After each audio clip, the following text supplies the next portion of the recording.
Howard's number 5. Let's go. Howard's number 5. Kirby and the Forgotten Lands. We have our cute little pink puff ball going to find some weird locations like, you know, this weird desert, weird space deserts, fighting God, exploring Brooklyn of all places. It's great. I love the little guy's transition to 3D. Reminds me a lot of Kirby 64. Every Kirby game is basically tight, so it's a safe pick, right?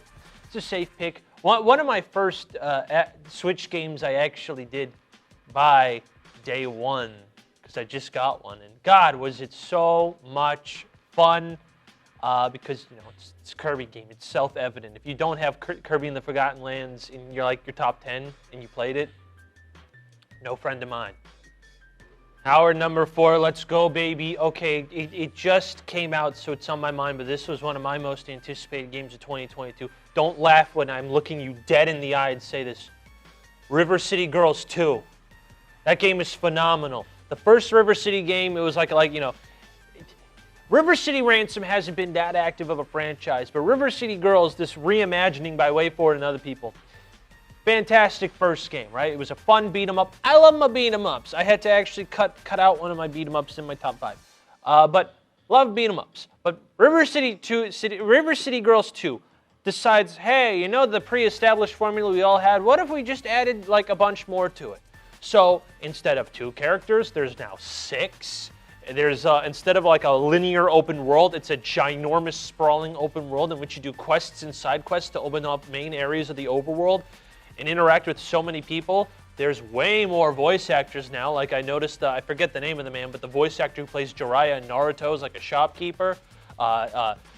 Game Grumps are Billy and Jimmy from Double Dragon. I haven't found Skullmageddon yet, but if he's not in it, I'll get mad. The story is like way more into comedy because the joke is that like the reason that the progress of your character got reset to 0 from River City Girls 1 to 2 is because the Yakuza bought their school and expelled them in an attempt to humiliate them, but they instead did nothing but play video games and eat junk food for like 3 months. Relatable. It's great. It's fun. It's campy. Honestly, it satisfies all my needs, you know? And of course, they got, I think her name is Megan McDuff to do the soundtrack again, and her music was so good from the first game. Solid beat 'em up. Probably my favorite, if we don't, you know, not excluding Teenage Mutant Ninja Turtles Shredder's Revenge, which didn't make the list. But yeah, that's not number 4. Howard's number 3. I play only what real men play, and I'm pretty sure this came out in 2022, or at least left early access in 2022. Power Wash Simulator. It's really not that hard. Figure out what the game does is you power wash things to get them clean. I don't have any philosophical or actual media, you know, criticisms. It's literally video game ASMR. Most simulator games are not that fun. This one is not only fun, but the best simulator I ever played. I absolutely adore it. And I cleaned a playground and it had a little dino slide. That's really all you need to know about the game, I feel. Yeah. All right, number 2. We already said it, but it's Lego Star Wars The Skywalker Saga. Listen, I have a job. Right? And when I come home, I want to shut my brain off and play a collectathon in which number go up equal completion. All right? And let me tell you, I spent 100 hours in that game 100%ing it. It was incredibly satisfying and tedious, but incredibly satisfying. Do you know how many podcasts I was listening to while doing that? Do you know how many albums I was listening to while doing that? It was phenomenal. Also, it's probably one of the best LEGO games. Probably not the best, but it's up there. It's up there. I was kind of concerned because LEGO DC Supervillains was the game before it, and that was good.